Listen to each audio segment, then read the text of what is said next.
Hi, let's learn more about structs. So you can actually declare a struct type inside a function or outside a function as well. So in this example, I'm declaring customer struct within the main function and declaring a variable of the type, that struct type, and initializing the individual fields using the dot notation. You can also initialize the struct all in one line by giving the type of the struct followed by the field and value pairs.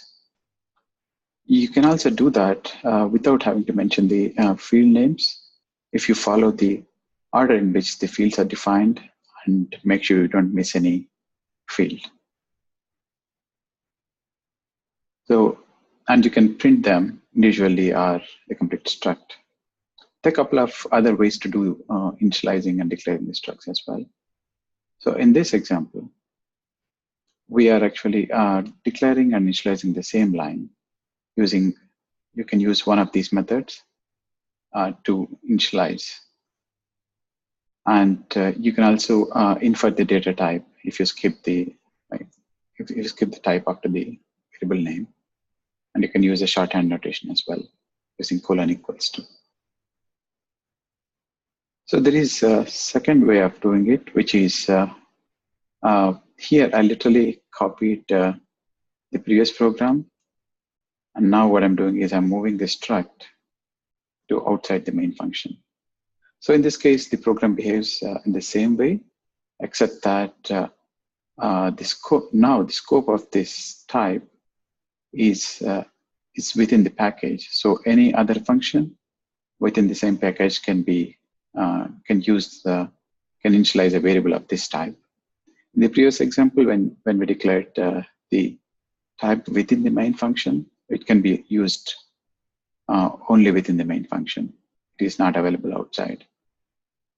But in this, in the second case, since we declared the type outside, it can be used by any other function. And if we export in Go, the way we export the type or a variable is by making it its literal start with a capital.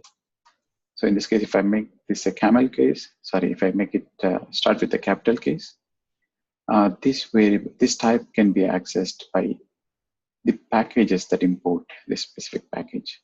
So we can talk more about that in the later video.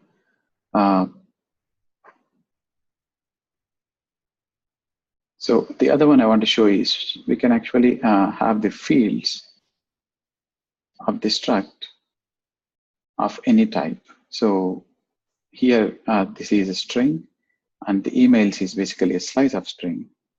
And the others field is a map of string, and you can add another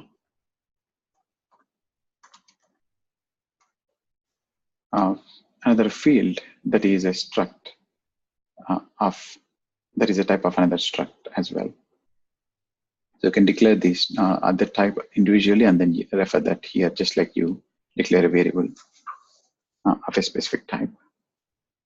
So in this example, I have initialized them with the specific values. In case of a slice, I've initialized it like this. And in case of a map, I have initialized it like this. These are the normal ways that you do when you consider the fields as a variable. So,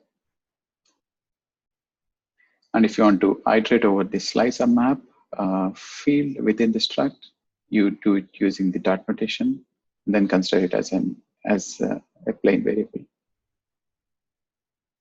That's it. So we can discuss more about slice, how we export and import. How to export different fields, the complete struct itself in a separate video. Hope you learned something in this video.